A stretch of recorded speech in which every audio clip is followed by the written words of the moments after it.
রাজধানীর বিজয়নগরে জাতীয় পার্টি ও গণ অধিকার পরিষদের সংঘর্ষের পর আইন শৃঙ্খলা বাহিনীর লাঠিপেটায় গুরুতর আহত হয়েছেন গণ অধিকার পরিষদের সভাপতি নুরুল হক নূর।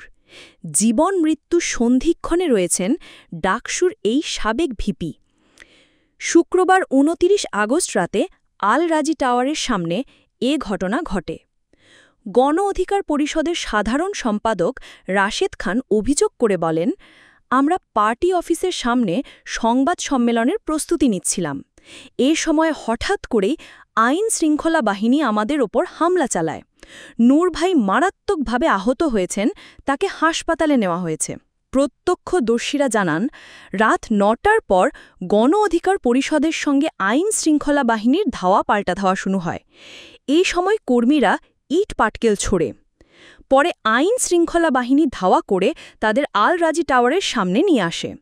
ঠিক তখনই সংবাদ সম্মেলনের প্রস্তুতি নিচ্ছিলেন নূর ও দলের শীর্ষ নেতারা।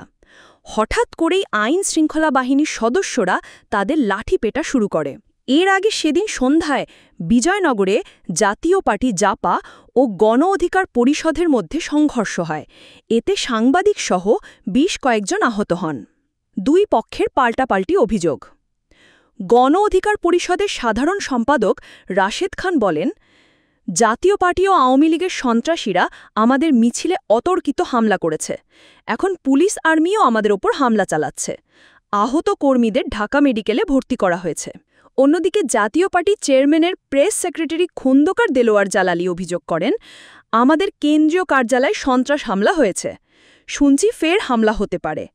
জাতীয় পার্টির মহাসচিব শামীম হায়দার পাটোয়ারি বলেন, গণ অধিকার পরিষদের হামলায় আমাদের বহু নেতাকর্মী আহত হয়েছেন, অনেকে হাসপাতালে।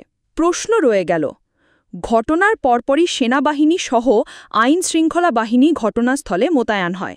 তবে প্রশ্ন থেকে যাচ্ছে, দুই দলের রাজনৈতিক সংঘর্ষের জেরে কেন সরাসরি নুরুল হক নূর ও রাশেদ খানের মতো একটি রাজনৈতিক দলের শীর্ষ নেতাদের ওপর পুলিশ আর্মির হামলা চালাতে হলো।